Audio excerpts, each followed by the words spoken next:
Hello, আসসালামু আলাইকুম। Welcome back to my channel Sharmin's blog. আশা করি ভালো আছেন সবাই। আমি আল্লাহর রহমতে বেশ ভালো আছি।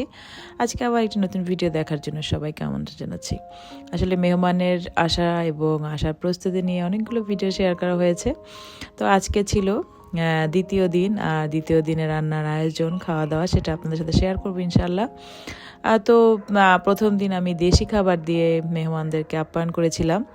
কিন্তু প্রতিদিন তো দেশি খাবার খেতে ভালো লাগবে, এটাও দেশি খাবারই, কিন্তু বাচ্চাদের জন্য যেহেতু আমার বাচ্চারা তারাও মেহমান আসলে একটু রিচ ফুড খেতে পছন্দ করে।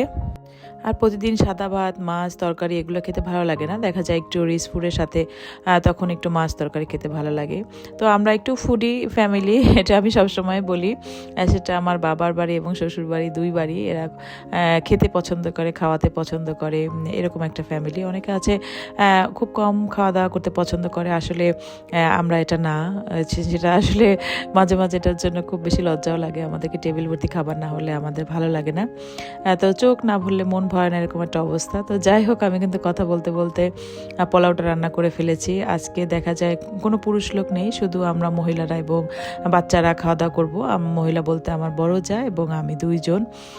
তো সেজন্য আয়োজন একটু কম করে করছি, কারণ বাচ্চারা যেই জিনিস কটা পছন্দ করে ওই জিনিসগুলোই শুধু করব, শুধু বাচ্চাদের জন্য। আর আমার যা তেমন রিচ ফুড খেতে একদম পছন্দ করে না, সে সবজি মাছ এগুলো খেতেই পছন্দ করে। আর এই জন্য আমি চিন্তা করলাম যে বাচ্চারা যেই জিনিসগুলো পছন্দ করে ওদের প্রায়োরিটি দিয়ে রান্নাটা করব। আর এই যে আমি পোলাওটা রান্নার শেষের দিকে একটু ফুড কালার বা জর্দার রং যেটাই বলেন সেটা অ্যাড করে নিলাম। আমার কাছে কালারফুল পোলাও রান্না করতে খুব বেশি ভালো লাগে। ওই যে বললাম, বাচ্চাদেরকে প্রায়োরিটি দিয়ে রান্না করছি। এভাবে কালারফুল খাবার হলে বাচ্চারা খেতে অনেক বেশি পছন্দ করে। তো ওদের কথা চিন্তা করে যেহেতু রান্নাটা করছি, তো এজন্য যেরকমভাবে বাচ্চারা খুশি হয় আর কি। আমার বাচ্চারা, আমার জায়ের বাচ্চারা একই কথা। তো ওরা যেভাবে খুশি হয়ে খাবে বা আনন্দ নিয়ে খাবে, আর সবাইকেই, বিশেষ করে শুধু বাচ্চাদেরকে না, যে কোনো মানুষকে খাওয়াতে আমার অনেক বেশি ভালো লাগে।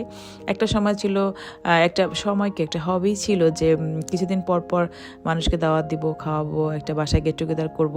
তো এখন ব্যস্ততার কারণে আসলে এই জিনিসটা অনেক দিন হয়ে উঠছে না, বা এরকম থেকে দূরে আছি। আসলে আমাদের ফ্যামিলি মেম্বার্স অনেক বেশি, অনেক বড় ফ্যামিলি। তো এই জন্য দেখা যায় বললে সবাইকে বলতে হয়। তো মেয়ের পরীক্ষার জন্য আমি অনেক কিছু থেকে বিরত আছি। তো সামনে অনেক দাওয়াত প্রোগ্রাম বা অনেক ট্যুর প্রোগ্রাম হবে ইনশাল্লাহ, আল্লাহ যদি বাঁচিয়ে রাখে, বা আল্লাহ যদি সুস্থতা সহকারে আমার মেয়ের পরীক্ষাটা শেষ হয়। অনেক প্ল্যান করছি যে কোথায় কোথায় বাইরে ঘুরতে যাব, বা ফ্যামিলির মেম্বারদের বাসায় বেড়াতে যাব, কিংবা সবাইকে আমার বাসায় দাওয়াত দেবো, এরকম প্ল্যান করছি। যে শুধু পরীক্ষার জন্য আমি আসলে এখন সব কিছু থেকে একটু বিরতি নিয়েছি, যে আমি 4-5 মাস একটু আইসোলেটেড থাকবো, এটাই আর কি। আমার বাচ্চার জন্য হোক, বা অনেক দিন থেকে আমি একটু সব কিছু থেকে একটু দূরে দূরে আছি, কারণ বাচ্চার পড়ালেখা, কোচিং এগুলো যাতে ডিস্টার্ব না হয় সেটার জন্য।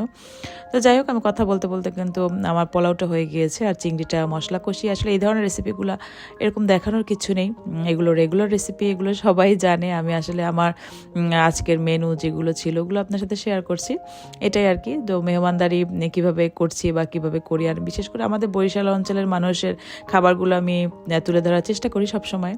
আসলে বাংলাদেশের সবার মধ্যেই কিছু সিমিলারিটি আছে সবার খাবার দাবারে, কিন্তু বরিশাল অঞ্চলের মানুষের খাবারের কোনো ভিন্নতা অবশ্যই খুঁজে পাবেন যারা অন্য ডিস্ট্রিক্টের মানুষ আছেন তারা। তো আমি কিন্তু ফুড কালারের পরে একটু কাঁচামরিচ, একটু বেরেস্তা, তারপর একটু ঘি দিয়ে দিয়েছি, আর চাইলে একটু কেওড়া জলও দিতে পারেন।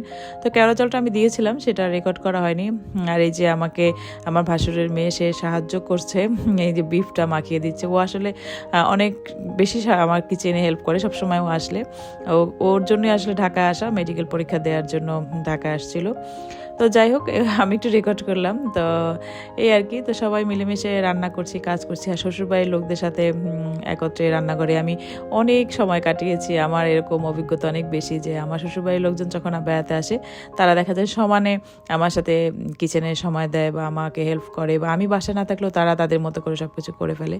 এই দিকটা থেকে আমি খুব ব্লেসড। আসলে অনেক মহিলারা, বিশেষ করে আমি আমার অভিজ্ঞতা থেকে বলবো, তারা খুব ভয়ে থাকে যে শ্বশুরবাড়ির লোকজন আসলে কীভাবে কী করব না করব, এটা নিয়ে প্রবলেম করবে, খাওয়া দাওয়া নিয়ে, সব কিছু নিয়ে।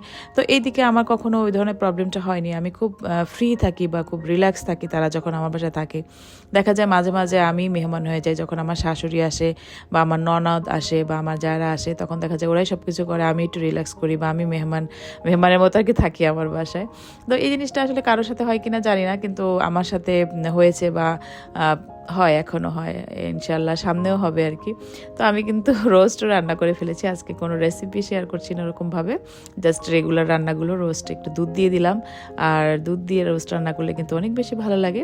আমি একটু বেরেস্তা দিচ্ছি, একদম রেগুলার যেভাবে রান্না করে সেটাই, আহামরি সেরকম কিছু না, কোনো স্পেশাল রেসিপি না, একদম রেগুলার ঘরোয়া রান্নাগুলো আমরা যেভাবে করি।